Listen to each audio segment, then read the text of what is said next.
400 तोला सोना और करोड़ों रुपए का केस चुराने का आरोप लगा है पाकिस्तानी आईएसआई चीफ फैज हमीद पर और अब उसका किया जा रहा है कोर्ट मार्शल। वही आईएसआई जो पाकिस्तान की खुफिया एजेंसी है, भारत में आतंकवाद फैलाती है और जिसे पाकिस्तान का डीप स्टेट कहा जाता है, यानी कि पाकिस्तान में कोई भी पार्टी सत्ता में आए लेकिन देश को चलाती है सेना और उसमें भी आईएसआई पूरा देश कंट्रोल करती है। और उसी के चीफ फैज हमीद पर ये आरोप लगा है और अब उसी का हो रहा है कोर्ट मार्शल और संभावना यह है कि इसे कुछ सालों की जेल भी हो सकती है। यह मामला कितना ज्यादा बड़ा है, ये इस बात से अंदाजा लगाइए कि पाकिस्तान में आज तक कभी भी इतने बड़े सैन्य अधिकारी का कोर्ट मार्शल नहीं किया गया और यहाँ तो आईएसआई प्रमुख का ही हो रहा है। बता दें कि फैज हमीद पूर्व आईएसआई प्रमुख हैं जो इमरान खान के कार्यकाल में 29वें चीफ रहे हैं। जब अफगानिस्तान में तालिबान सत्ता में आया था और वहाँ भगदड़ मची हुई थी, तब यही फैज हमीद काबुल पहुंचा था और कहा था ये हमारी जीत है और हमने भारत का सफाया कर दिया। उस समय ये पाकिस्तान का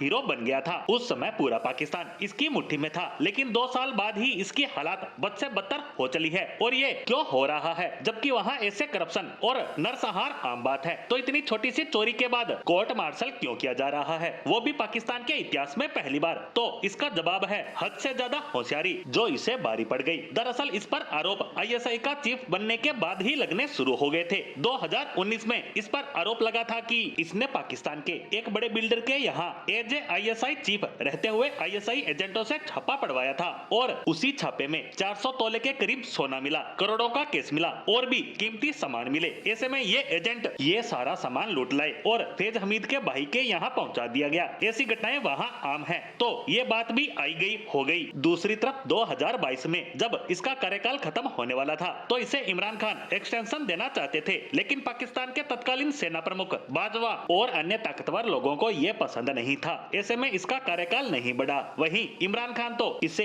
सेना प्रमुख भी बनाना चाहते थे आसिम मुनीर की जगह, लेकिन वो नहीं हो पाया। और जैसे ही आसिम मुनीर ने सेना प्रमुख की कमान संभाली, सबसे पहले इमरान खान की सरकार को उखाड़ फेंका। उसके बाद इस फैज हमीद को ठिकाने लगाया, जिसके तहत इसे आईएसआई से हटाकर एक छोटी सी कोर का कमांडर बना दिया गया। लेकिन ये आदमी तब भी नहीं माना और कोशिश करता रहा कि किसी तरह इमरान खान सत्ता में आ जाए। ऐसे में सेना प्रमुख ने इसके सारे मामले खुलवाकर इसका पक्का इलाज करना शुरू कर दिया। उसी के तहत अब इसका कोर्ट मार्शल हो सकता है, क्योंकि सबको लगता है कि इसी आदमी ने इमरान खान को इतना ताकतवर बनाया। उसी कारण वो सेना और सरकार को चैलेंज कर रहे हैं और देश में दंगे भड़का रहे हैं ताकि ये फिर से पाकिस्तान का मालिक बन जाए। ऐसे में इसे परमानेंट ठिकाने लगाने की तैयारी की जा रही है, क्योंकि इसकी वजह से आधा पाकिस्तान इमरान खान के पीछे लगकर सेना को देश का दुश्मन मानने लगा है। और अगर ये सब पाकिस्तान में होता है तो सेना में भी फूट के आसार बनेंगे, क्योंकि फैज हमीद कोई आम आदमी नहीं है। वह सेना में ताकतवर पद पर रहा है, तो उसके चाहने वाले सेना में भी है और पाकिस्तान में भी। तो ऐसे में देखना होगा कि आने वाले समय में पाकिस्तानी सेना इस आदमी को कैसे हैंडल करती है।